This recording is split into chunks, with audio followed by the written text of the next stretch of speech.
Hey folks, welcome back. This video is a 15 Junkyard Paladin PoV. In the next video we'll be doing our 20 Warlock version, and although like the Grimrail Depot it was a bit of a side by side, this is going to be a little bit different because Junkyard itself isn't a particularly challenging dungeon. It's one of those ones where it's actually relatively simple due to the fact that it has a mechanic in place with the scrap bots where as long as you don't die, it's a very easy dungeon because a lot of the damage is essentially free thanks to the zap bot in particular, which shouldn't come as a surprise to anyone at this point in the season. So I apologize if it sounds like I'm teaching you to suck eggs. However, with that in mind, a 15 Mechagon Junkyard, even though I am alrightly geared, 279, and the rest of the group is a little bit higher, 285-ish region, with some close to 290. This dungeon is going to go rather quickly. I believe it's a 16-minute dungeon. Yeah, about a 16-minute dungeon in total. Or at least this is a 16-minute recording. But that throws up a few problems, especially as a Retribution Paladin. Key of which is cooldown linings. Now, in an ideal situation, if it's a 16-minute dungeon or a 16-minute video, I should pop wings 8 times. It's a 2-minute cooldown. Go figure. But there's a key thing about making use of it. And there are two trains of thought within any key. You can either use wings on large trash packs, look impressive, or you can use wings where it counts, or where you think it counts. Key situation being things like boss fights.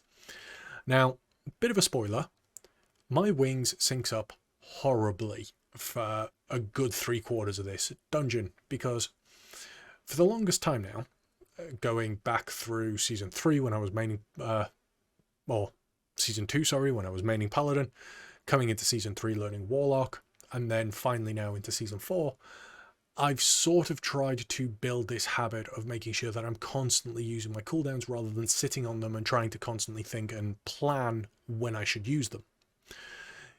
Because previously I used to be a rather tentative player, and as part of a goal with my guild, especially from my Warlock's perspective, I need to play more aggressively. Because for the longest time I've had to play kind of on the back fence, defensively, trying to make use of my own self-healing, and focused less on the damage. Now, I recently had trial feedback from my Warlock through my officer team, and one of the key things is my defensive style of play shows, but it's holding me back. So I need to be that aggressive, which, unfortunately, in the terms of things like Mythic Plus, can kind of be seen as popping cooldowns to pad. And this is because there are going to be points in this key. Put my teeth back in. It's exaggerated because this is a 15 Mechagon and a 15, or a Mechagon Junkyard rather, is so quick. So we're just going to pause it for a second here. Now, part of the problem is down to lack of communication. There was no tank informing us what the run was going to be or where we were pulling anything. So we cleared this area out, but we did it so quickly and so efficiently that I still have 45 seconds left before I get wings back. Now, the Hunter and the Warlock both have zap bots, which means that this fight is going to be incredibly short. Now, I'll continue playing it because the Shaman also pops Bloodlust. So we have Bloodlust, we have a Havoc, a Warlock going through their Havoc window, Blasphemy Infernal's going down, Chaos Bod's going out, and even the Warlock doesn't have main Infernal. So we don't really have a lot to play with here. But you can see that Trixie is very nearly at 25% health already, and we've still got 20 seconds left on wings. Now 15, now 10. At which point, there is next to no point casting it during this fight. Because Trixie goes down, which leaves us with Nemo, and Nano is, you know, now running around, and we've got nothing to do, really, because uptime becomes a bit of a problem. So we finish that fight on 10.7k DPS, below the tank by quite a bit, which is kind of horrifying, to be honest. And this is partially due to, obviously, Ret Paladin design. We are very intrinsically tied to how our wings works, and therefore how much damage we can throw out. One way to get round this in fast dungeons would be to actually use Final Reckoning and have almost a 1 minute build. Had I had Final Reckoning, I could have thrown out some extra damage, especially while Trixie and Nano were stacked. Whether or not that would justify dropping Sanctified Wrath is up for debate. Because you've got to bear in mind, Sanctified Wrath is fantastic when we have wings up, but it is a talent that double dips with our reliance on needing wings, which isn't great, but can't be helped. Now, again, we are going to end up in a situation where I popped wings in the earlier pack, as you saw. Well, we've now got a minute left until wings, but we're about to pull in another boss. And this speed forces you to think about the problem of, okay, when do I use wings? Or when do I use cooldowns? Because this can be applicable to any class. Because some classes don't have a cooldown for every pack, whether it be monks that have, you know, spin to win, as we like to joke about this expansion through their conduits. But there are a fair number of classes. Boomy is a really good example here. If they event their Boomy, they have a 3-minute cooldown, and outside of that 3-minute cooldown, they ain't doing much. Warlocks, if they're not running, or Destruction Warlocks, if they're not running Wilfrids, another example, they have a 3-minute Infernal. Not much else they can do outside of that. In terms of bursty contributions, they still have the Rain of Fires and things like that, but ain't too much they can add to it, really, outside of kind of just high passive damage. Paladins don't have that high passive damage. Not really. If we're lucky with Divine Purpose procs, yeah, sure. Or our Art of War resets on Wake of Ashes to give us the extra holy power. Sure. But with this level of speed and RC cooldown usage, you have to make a few choices. And those choices are between meaningful damage and pad damage. Now, in any other key, I'd probably say that holding it for bosses on a tyrannical week, which this is, would be meaningful damage. However, Junkyard Mechagon, thanks to the Zap bots, massively trivializes tyrannical bosses, because by the time everyone has picked up their Zap bots, which, spoiler, I'll be picking mine up shortly. I was one of the last ones to pick up a Zap bot, because this was a coordinated group and I was the pug, essentially. Or it felt like a coordinated group. But the Zap bots do so much damage. Like, if you've got it's fair to expect somewhere between 1 and 2.5 million damage from just picking up a buff. Because it massively boils down to the amount of haste you've got. Now, I believe at the end of this, the Hunter had something like 2.4 million damage through Zap. And the Warlock had close to 2 million, and I obviously had a much lower amount due to me picking it up so late. You can see here that I deviate to go up and pick those 2 bots up. This was probably a little bit risky of me had it not been for the patrol going in the other direction, because I wouldn't have dared done that if they were coming down towards us. So it was fortunate timing. There is also a spark bot there that I forgot was there until I obviously got down there. Wow, there's a lot of theirs in that sentence. But anyway. So, because of that, popping wings on trash is probably more beneficial over the course of the dungeon and helps the group out a bit. However, that also means that we're reliant on the tank pulling enough for wings to actually be of use. Because in this dungeon specifically, with the amount of gear that everyone had and the amount of damage everyone was doing, as you saw in that previous AoE poll prior to the monstrosity, about half the trash was already dead by the time I'd finished picking up my 2 buffs.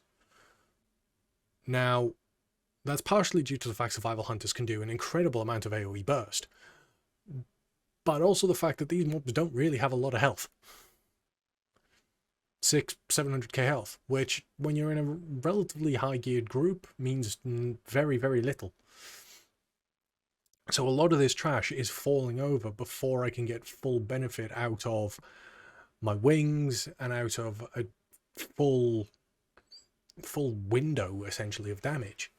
So we end up with a lot of kind of wasted time.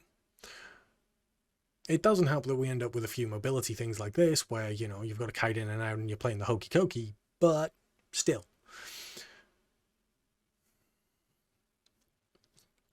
So you can see that the damage isn't looking overly impressive. But this is more from a fight design perspective.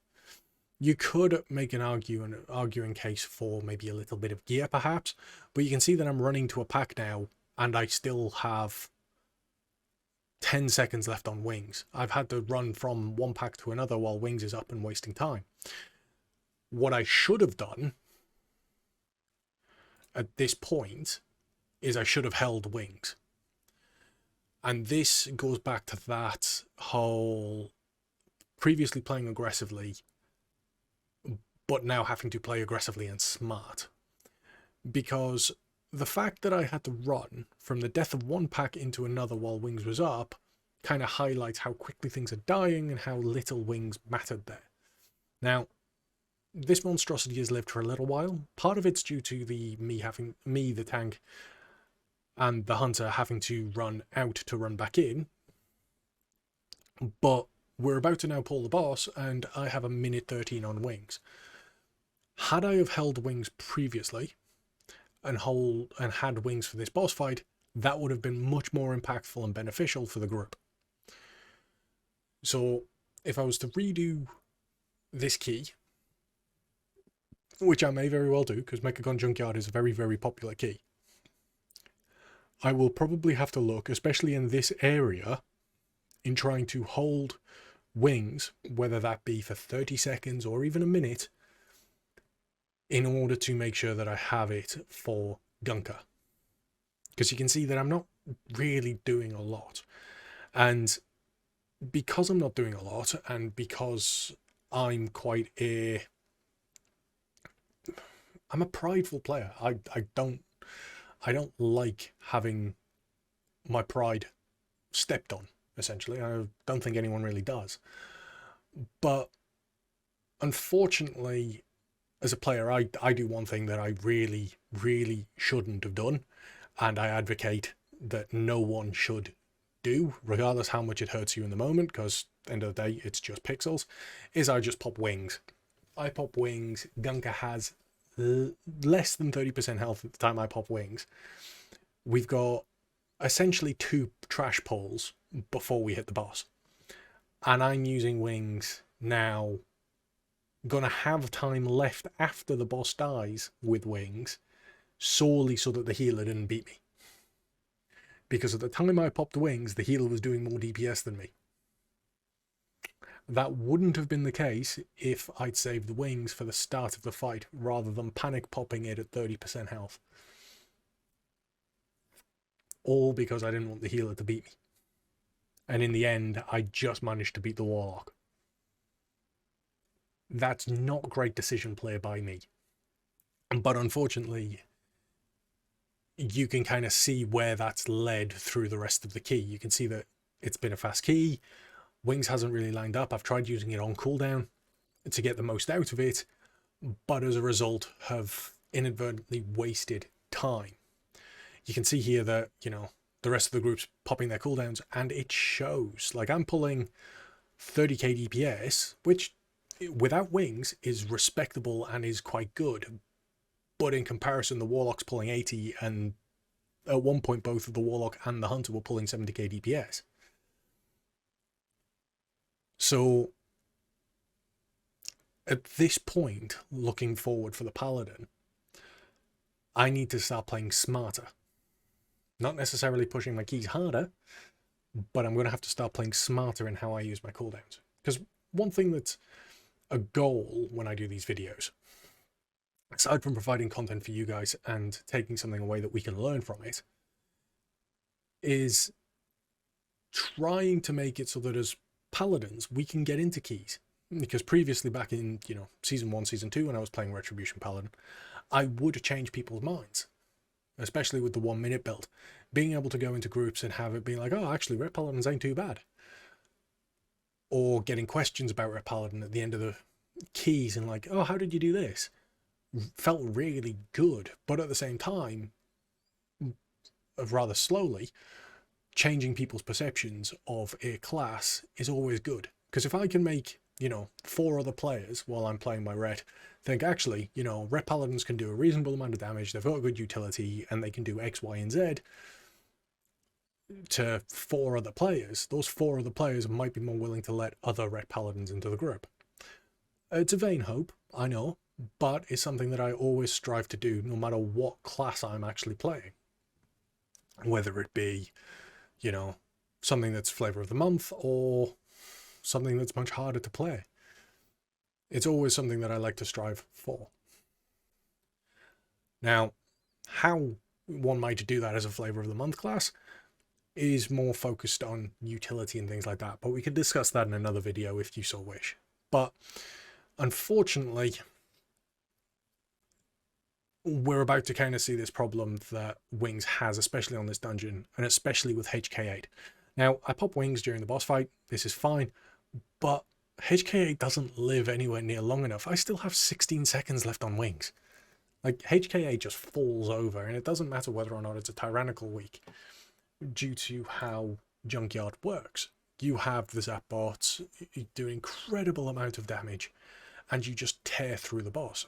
So that was a 16.5 minute encounter, fight. And, dungeon, sorry, I say fight, because it was basically just one big fight. But anyway, that was a 16.5 minute dungeon. That was a 3 chest 15. Now, my Paladin would have probably had a much easier time in terms of managing cooldowns and getting through the dungeon, and I would have had probably maybe 18, 19k overall DPS if it had been a much higher key. But unfortunately, we're not at a Raider IO score in order to test that theory as of yet, but we're going to try over the course of Season 4. However, I do now have access to the beta, so the Paladin series may be pushed to the side slightly as we do beta shenanigans. So comment below what you thought of the video, whether you liked it, whether you didn't, and if there's anything I can talk about to help you guys, especially on a Paladin front, because I do like making these videos. I like keeping my Paladin relevant in terms of making content and guides for those of you that joined me very, very early on in this journey. And hopefully you, my guys, if you're new to the channel, hopefully you might hit me up with a sub. It'd be much appreciated as we try and hit 1,000 subscribers for Christmas, because that'd be one hell of a way to see off the year. But anyway, I shall see you all in the next one. I hope you all have a wonderful day or night wherever you are in the world, and I'll see you all in the next one. Take care.